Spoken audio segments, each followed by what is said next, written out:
वारी सुरू होण्याआधी आळंदीत जे घडलं ते पाहून हजारो वारकरी अक्षरशः थबकले.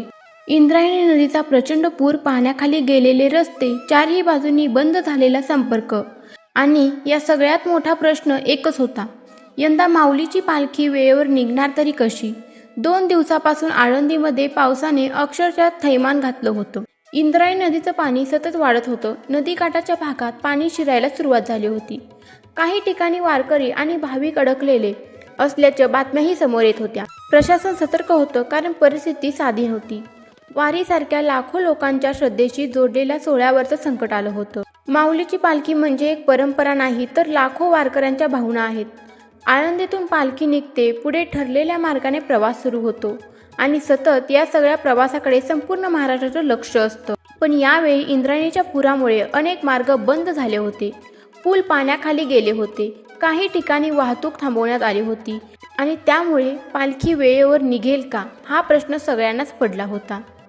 रात्री उशिरापर्यंत परिस्थिती ताणतणावाचीच होती. आळंदीमध्ये आधीच पोहोचलेले वारकरी वेगवेगळ्या ठिकाणी थांबले होते. काही जण मंदिर परिसरात, काही जण धर्मशाळांमध्ये, तर काही नदीकाठाच्या भागात अडकले होते. पाऊस सुरूच असल्यामुळे भीती आणखी वाढत होती.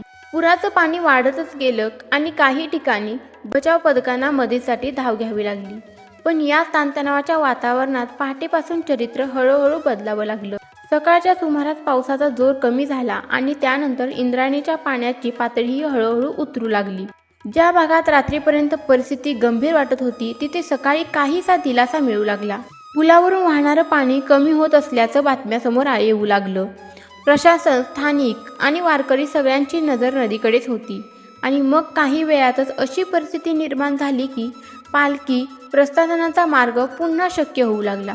ही बातमी पसरताच वारकऱ्यांमध्ये अक्षरशः उत्साहाची लाट पसरली. जे लोक रात्रभर चिंतेत होते, त्यांच्यात तोंडून आता माऊली माऊलीचा गजर सुरू झाला. काही तासांपूर्वी जिथे भीतीचं वातावरण होतं, तिथे आता दिलासा आणि आनंद दिसू लागला होता. कारण सगळ्यांच्याच मनात एकच इच्छा होती, काही झालं तरी माऊलींची वारी थांबता कामा नये. याच पार्श्वभूमीवर प्रशासनानेही परिस्थितीवर लक्ष ठेवत आवश्यक निर्णय घेतले.